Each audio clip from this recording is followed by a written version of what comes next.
Welcome to Have I Got News for You? I'm Sue Perkins, and in the news this week, at a palace reception, one footman is guaranteed promotion after smuggling in some neat gin.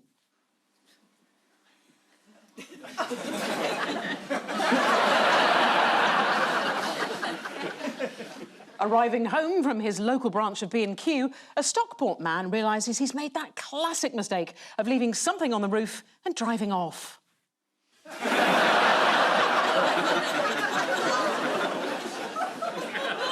And in Leicester Square, a very thoughtful, new conceptual artwork depicts the special relationship between Sir Keir Starmer and Donald Trump.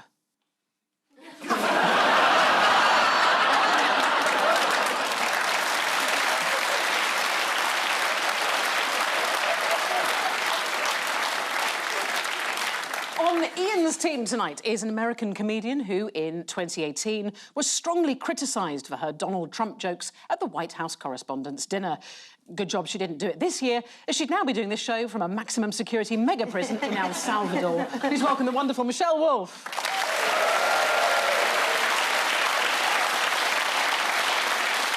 And on Paul's team tonight, a journalist for The Times who recently claimed that the BBC is never happier than when in self-flagellation mode.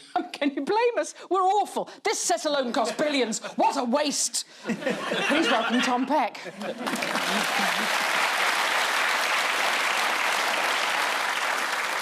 So we shall begin with the bigger news stories of the week. Now, Ian and Michelle, here's yours. That's Mark Carney, who's won. Have I got moose for you? And that's the real winner of the election, who swung it for Canada. Are you pleased, Michelle? Oh, I think Canada, who I've never actually particularly liked. Oh. I love now, yeah. Mark Carney, he used to be a banker. Yes. And I feel like this is the first time ever that a banker isn't the villain. Well, we've got some form with Mark Carney, because he was in charge of the Bank of England. Yes. And according to Liz Truss, he was personally responsible for the economy collapsing. You nailed it, because that was indeed Donald Trump unwittingly having an influence on the Canadian general election. You can't use those words together, Donald Trump unwittingly. It's an oxymoron without the oxy. The pro-Trump Conservative candidate lost a 25-point lead, and that handed victory, of course, to the Liberal Party leader, Mark Carney. Well, it is an object lesson. Populists are not always popular, which is a great ray of sunshine in the world. It doesn't really go well with people on the whole when you tell them you're going to take over their country. That tends to make people who say, no, you're not, really popular. I do like that Trump is, I hope I'm not speaking out of turn, not the most attractive man. You're alone there, sweetheart. And I think Mark Carney is a bit attractive, and it's nice to have someone who's not bad to look at in politics again.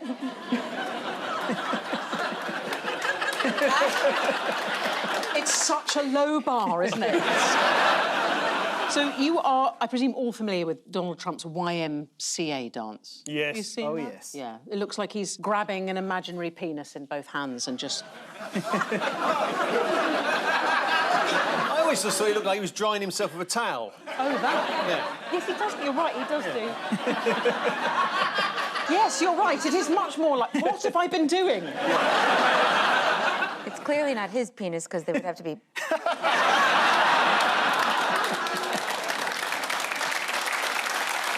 Well, to be fair, if he's getting up that high, I think he should get a round of applause. Do you want to see Mark Carney celebrating how he danced? Yeah. Yes. Let's have a look.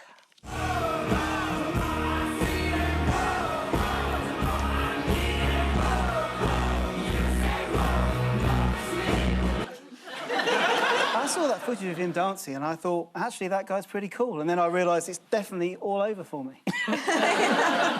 Do you Americans make jokes about the Canadians? Do you have any standard sort of... I mean, to be honest, it's really going to sound like I'm piling on Canada, but we don't think about it too much. Have you heard the Canadian lobster joke? No. A man goes into a seafood restaurant and there are 2 tanks full of lobsters.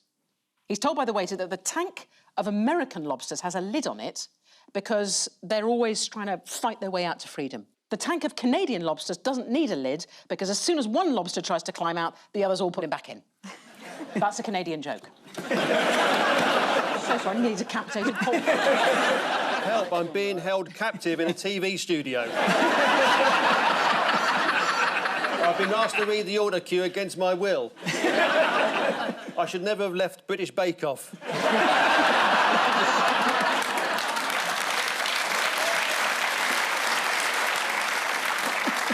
That'll teach you. That will teach me. How has Donald Trump been celebrating his first 100 days? By lying through his teeth and telling people how wonderful it is. And when the stock market was doing really well last year, when Biden was president, he claimed it was Trump's own sort of credit because people knew he was going to become president. And now that it's tanking, he's saying it's Biden's fault. Exactly that. Particularly nice to say it's the worst 100 days for any president ever, and he's also been president before.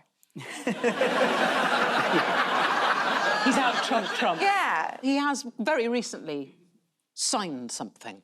I'm talking the minerals deal, so he's... Oh, yes, with Ukraine, yes. He's just signed that. And again, I mean, this was a deal which he told us a great deal about beforehand, and then when it actually appeared, it's not quite what he said. He said, well, Ukraine going to have to pay back all the billions we've given them to defend themselves, and actually, that's not what's going to happen. Yes, the other day he boasted that he'd made over 200 deals with other countries in the world, but there are only 196 countries in the world. So he's made the deal 4 times with one country, which he shouldn't have bothered. Maybe it's the one with the penguins. Yeah. Let's have a look at him at the Pope's funeral. Perhaps he was discussing mineral deals here. There he is. I think that was the moment where he had a divine revelation. He suddenly realised that Putin might be what we call bad. Donald Trump's approval ratings after 100 days are the worst of any president at this stage for 80 years. It's not his fault, OK? So who's he blaming? Oh, fake polls and fake news. Yeah, the polls are fake. In news, any particular outlets we think that he's targeting? Is it all of them? Yes, it's all of them. New York Times, Washington Post, ABC News, and even now Fox News. This is what he wrote on Truth Social. These people should be investigated for election fraud. They are negative criminals. They are sick and are truly the enemy of the people. I wish them well. What did he say about running for a 3rd term recently? Well, he's not running for anything. He hasn't ruled it out, is what he said, isn't he? Yeah. He absolutely has not ruled it out. He said that would be a big shattering. I doubt he's had one of those for a while. What with that diet. What new product have the Chinese been manufacturing since the US trade war began? Glee. Now, their human rights card is far from blemish-free, but I'm rooting for China? I'm not going to go that far. I'm just going to keep my powder dry on China for a bit. That's all right. They invented it. Yes, they did. Hey! Historical joke, topical show. What do we think? It's, I'll give you a clue. It's scatological in nature. What have they invented? My daughter's got a remote-control poo. She's got remote-controlled poo. Yeah, one of them. It's sort of like a little poo emoji that you drive around the front room. I assume that... they must come from China. This must be an opportunity to make more. Is it not from Thames Water?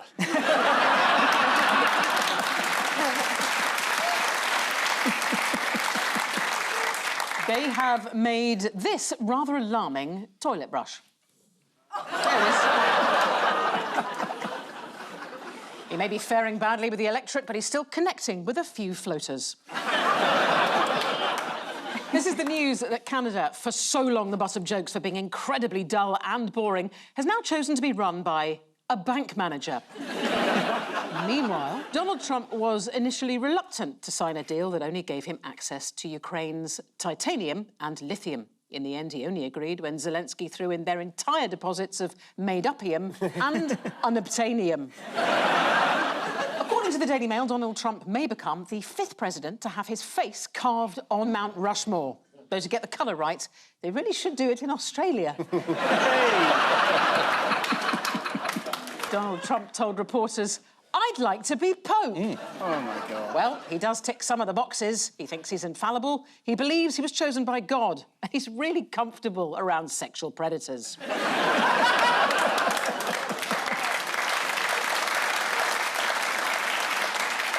Paul and Tom, here are yours, my lovelies. Yes.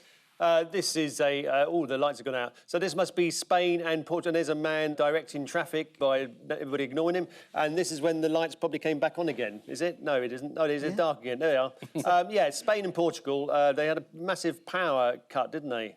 It's the whole of Spain just powering down for the afternoon. I've heard of it. I've never seen the pictures. Absolutely incredible. It is the news that a massive power outage caused chaos for millions of people in Spain and Portugal. Transport badly affected. One high-speed train between Seville and Barcelona stopped in the middle of nowhere, and according to the Times, passengers reported being stationary for 2.5 hours with no Wi-Fi or air conditioning, plus the toilets stopped working. It's hard to imagine, isn't it?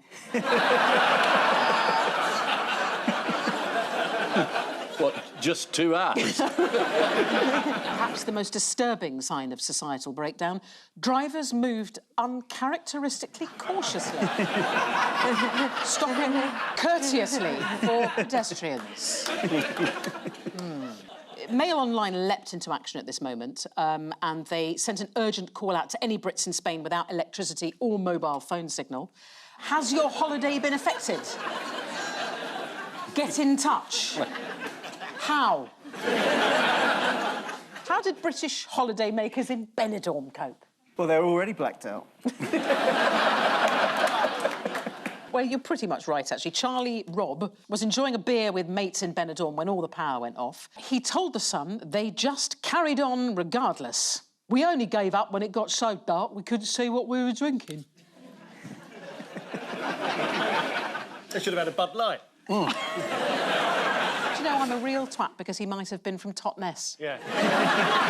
Wasn't that from Totnes? It sounded like a real working-class person to me. He kept drinking until it got dark. That's much more authentic. To be honest, I've drunk in total darkness. It doesn't matter what you're drinking, just grab onto it and neck it.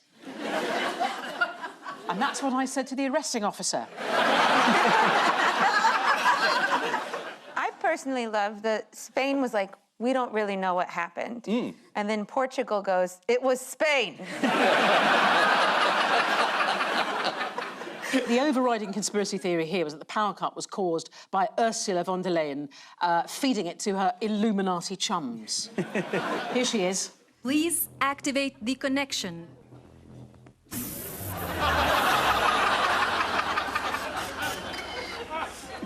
Wow, the return of Kraftwerk.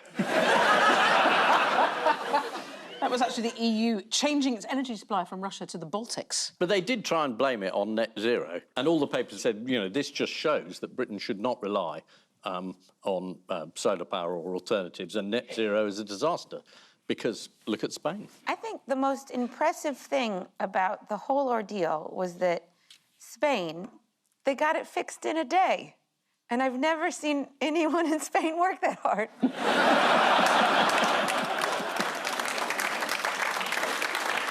A British audience clapping uncertainly. Is this the same thing that happened to M&S yesterday? Yes, I mean, it was not a similar Because that thing. was a serious... I'm quite interested in this story, but...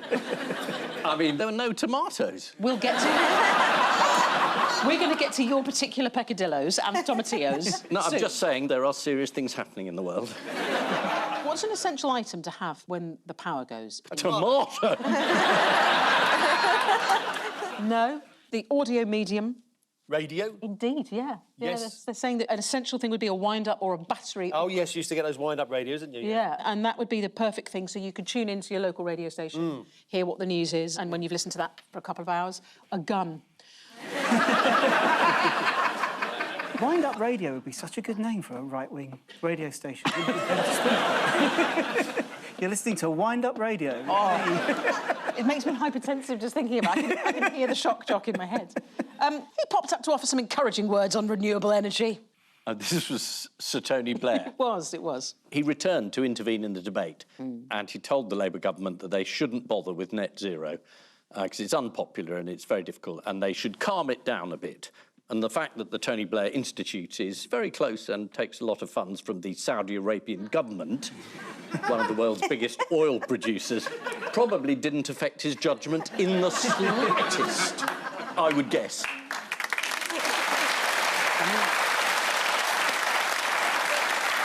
Who else suffered the outage, Ian?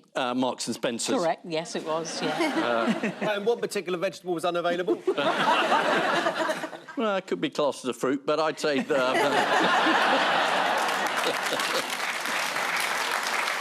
This is the blackout in Spain. During the blackout, traffic lights stopped working, confusing cyclists who suddenly found themselves with no red lights to ignore. The end of the blackout was greeted in various ways. According to BBC News, one man started cheering when the washing machine came on again.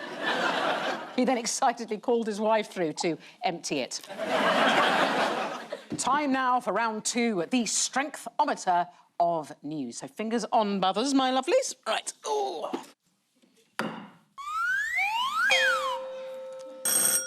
Is this fly tipping? It is fly tipping, yes. Because apart from tomatoes, fly tipping really annoys me. Keir Starmer's made a big threat, hasn't he? What did he say? Do you want to see what Keir Starmer's actual tweet said? Yeah, because it's tough. Here it is. This is a message to the fly tippers blighting our towns and villages. For too long, your actions have gone unpunished. That ends now. We'll use drones and new tech to identify your vehicle. Then we'll crush it. And I will have my revenge in this life or the next. Meanwhile, in Gaza... So what is so special? We saw a sofa there. What's so special about that sofa? It's very big, and it must have been a hell of a big vehicle to dump it in Gloucester. Well, it was tipped on a bit of wasteland just off the B4234, the village of Lidbrook. And since April, it's been attracting tourists. Here is the sofa. It became such a popular spot for locals, they kept adding more to it, including a coffee table, a hat stand, a lampshade, and potted plants. And an old lady. This is the news that a fly-tipped sofa in Gloucestershire became a tourist attraction. Whoever dumped the sofa has done it at the perfect time, because I do believe, I might be wrong, that this very week, DFS are having a sale, which must end soon.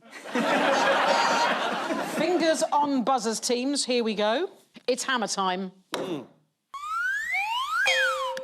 Local elections. There's going to be local elections today, which is Friday. They were yesterday, which was Thursday. Correct, you're all over it. We know the results, but it'd be rude to talk about them. Really rude. Really rude. I said that absolutely anything could happen, and it did. To be clear, we're recording this on a Thursday. We don't know what the results are. What name were people giving to a possible reform landslide? Reform-ageddon. Is it? According to The Sun, it was called a reform quake. Oh, nice. That's the best they could come up with. Yeah. What about the Reformation? Reformation's much better, yeah. Yeah, thank you. If only I had a job. You can go and work for The Sun with a headline. Be serious, Ian. Who's going to give you a job? Well, you got one as Pope. It's not been announced. You've got to wait for the smoke, haven't you? Come on. Soon... How did Tory MP Andrew Mitchell try and boost morale in the run-up? Did he sing? Did he have a video where he was singing and dancing? No, he spoke a bit of Latin and swore a bit. Oh, OK. Yeah, he said, pro bono publico, don't bloody panico. So pro bono publico, Ian, how would you translate that? It means that the lead singer of U2 runs a pub.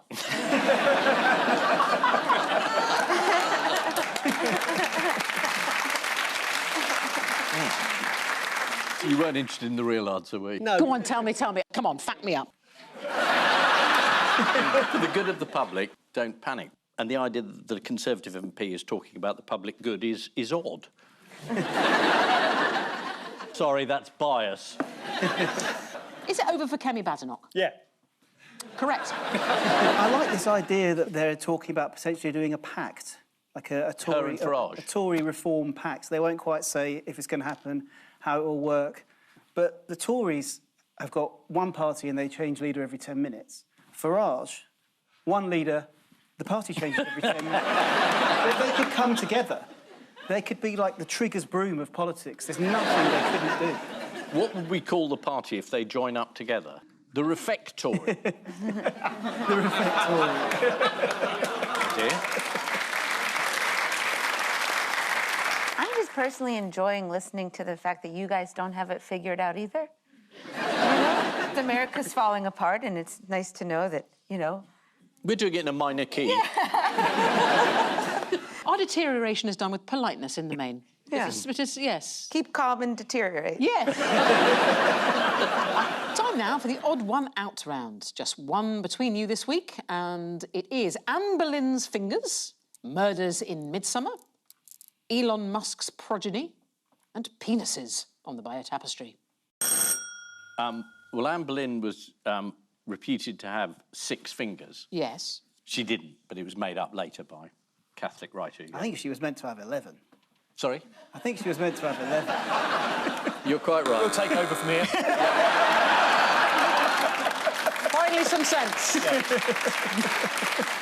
Carry on, you Buzzford. No, it's something... I want to hear you talking about Midsummer Murders like you've ever heard of it before. With the Bayeux Tapestry, they discovered, some academic says, that man has a penis on display, and everybody else said, look, come on, it's a scabbard. He's clearly somewhere to keep his sword. And he said, no, it's an undiscovered penis. So there's one more penis on the Bayeux Tapestry. They're quite a lot, but this is an extra.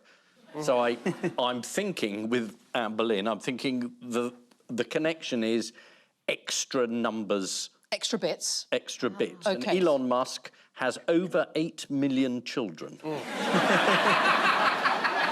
He has a disputed number of children, I think. Yes. So I would think that 3 of them are in dispute, whereas in Midsummer Murders, there is a hell of a lot of murders, but there's a clear figure. So it could be Midsummer Murders. Is exactly the right answer. You're absolutely right. The total number of all of them is disputed, apart from murders in Midsummer. It's witnessed exactly 388 murders, although the most common cause of death amongst its viewers, old age. What are some of the more unusual implements used to murder victims? Someone definitely died with a wheel of cheese involved, I'm sure. They did, yes. They were crushed by a truckle of blue cheese. And being submerged in a bowl of hard-boiled eggs. And forgot the safe word, presumably. Yes. One death involved a tumble dryer. Let's have a look at this.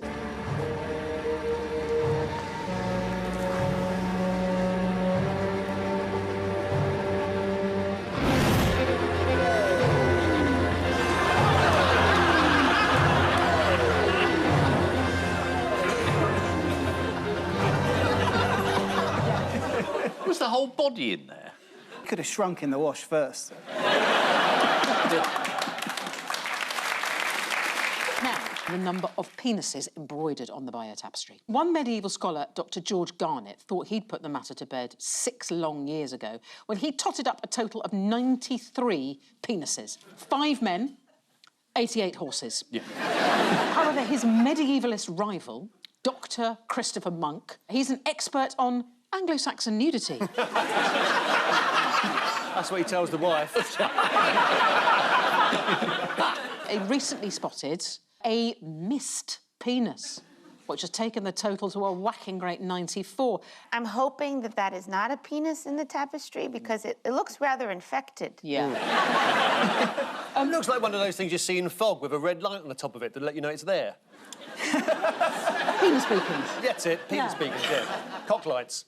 Classic foggy cocklight. Yes. I used to go out with his sister. So, Professor Garnett, who's written a paper describing 93 penises he's discovered on the tapestry, said he believed that the original designer had an obsession with male genitalia. All right, mate, you're the one counting them. I think this is a common thing that men do, is that they think, you know, we'd like to see their penises a lot. They send us all these pictures of them. You suggesting the tapestry is one giant dick pic? Why don't people know how many children Elon Musk has got? Doesn't he believe that he needs a legion? He keeps using this word, a legion of children, does. in order to repopulate the globe in his own image, because only when everyone is like Musk will humanity... I can't even finish the sentence. He's said to have been offering his sperm to friends. Just a sherry for me.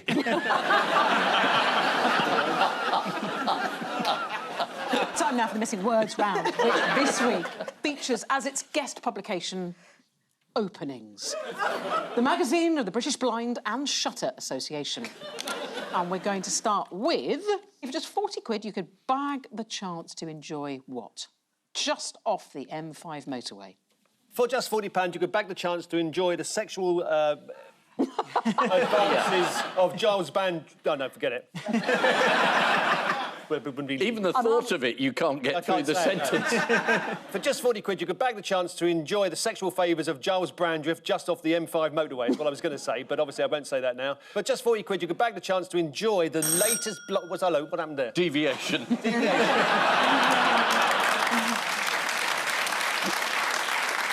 The answer is a murder mystery night with the British Blind and Shutter Association. Next, night vision camera captures beaver in Cornwall. What? Splitting the atom. A second home. They're barely there most of the year. The answer is breaking wind. Do you want to see the video? Yep, a clip there from David Attenborough's new series, Blue Off Planet. So... Finally, there's a saying in the shutter community, the bigger your window... The wider your wall. The bigger the window, the more likely it's a door. The bigger the window, the more likely Putin will throw you out. Well, that's a saying in the shutter community. It is. You were all sort of in the right ballpark. The answer is the bigger your Louvre need to be. Yeah, exactly. And if you are wondering what a Louvre shutter is, it's a stroppy French bloke telling you the gallery's closing just as you get to the Mona Lisa. Final scores. Oh, we have Ian and Michelle on 5 and Paul and Tom also on 5. It's a dead heat. Well done. I so nearly won. I wasn't helpful on that one. No. On which note, we say thank you to our panellists, Ian Hislop and Michelle Wolfe, and Paul Merton and Tom Peck. And I leave you with news that at an interactive Only Fools and Horses event, staff carefully position the audience as the actors prepare to perform the famous chandelier scene. At Tate Modern, visitors are baffled by a new exhibit called simply Fabricant. And in the Loire Valley, there is a moment of embarrassment for the height-sensitive Emmanuel Macron as a photographer captures him inspecting the asparagus crops. Good night.